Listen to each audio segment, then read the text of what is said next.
기다렸네. 예수 내 주 원수를 다 이기고 무덤에서 살아나셨네. 어둠을 이기시고 나와서 성도 함께 길이 다스리시네. 사셨네 예수 다시 사셨네.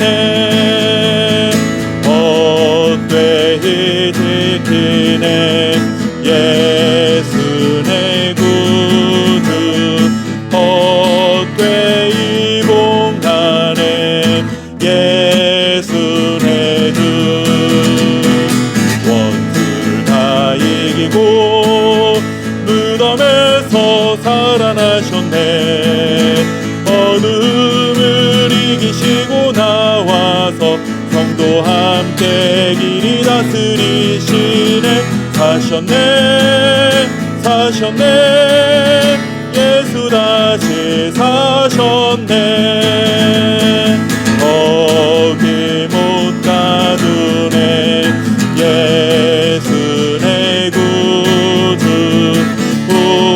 우리를 살리네 예수 내 주. 원수를 다 이기고 무덤에서 살아나셨네. 어둠을 이기시고 나와서 성도 함께 길이 다스리시네. 사셨네 예수 다시 사셨네.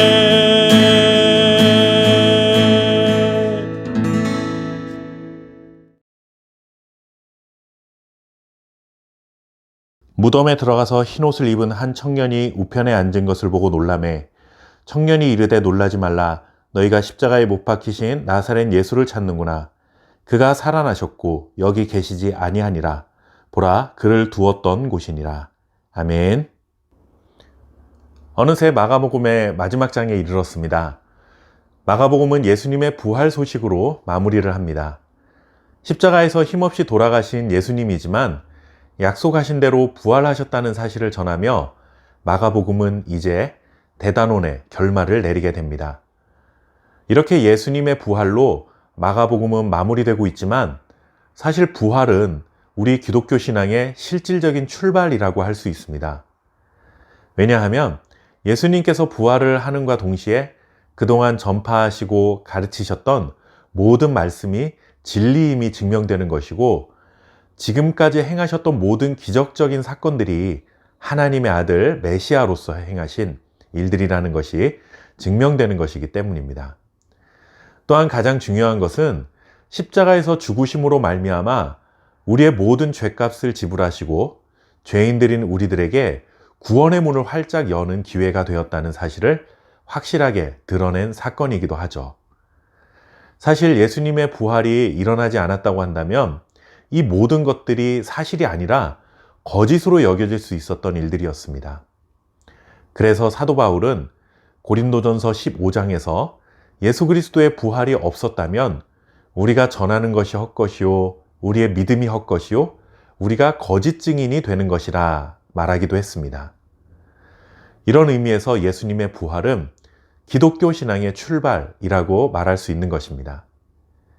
예수님의 부활을 전하고 있는 마가의 글을 통해 우리는 두 가지 중요한 사실을 깨닫게 됩니다. 첫째는 부활하신 예수님과 못 박혀 죽으신 예수님은 동일하신 분이시다 하는 것입니다. 무덤에 누이신 예수님에게 향유를 바르기 위해 여인들이 무덤을 찾았을 때 이미 무덤은 비어 있었습니다. 그런데 무덤 곁에 청년이 하나 앉아 있었는데 아마도 천사인 것 같습니다. 그가 여인들에게 이렇게 말하죠.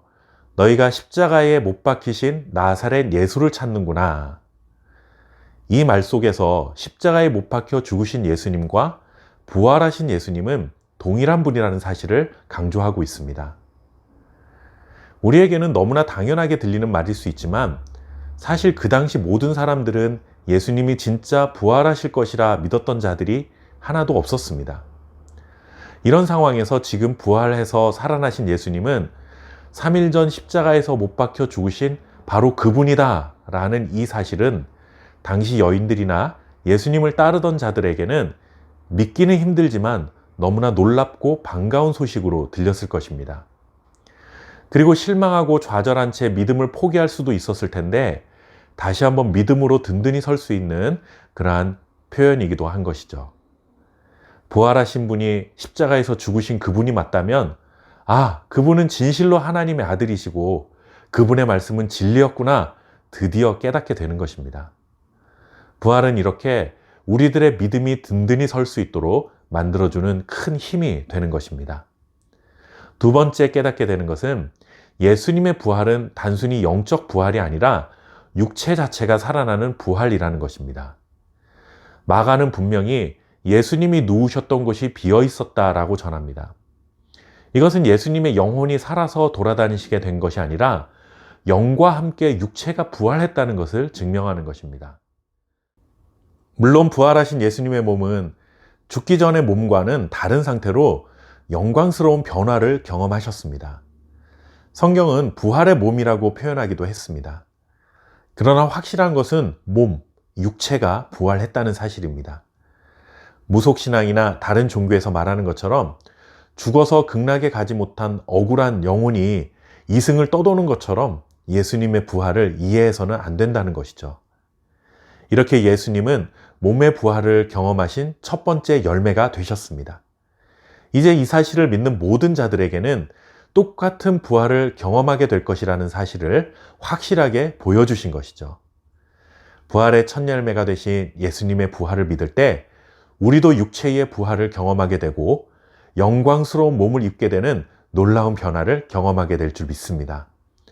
우리는 영광스러운 부활을 예약받은 자라는 사실을 기억하고 어떤 두려움이라도 심지어 죽음의 두려움까지도 극복하고 살아가야 할 줄 믿습니다. 저와 여러분이 날마다 이 영광스러운 부활을 간절히 사모하며 살아갈 수 있기를 바랍니다. 감사합니다.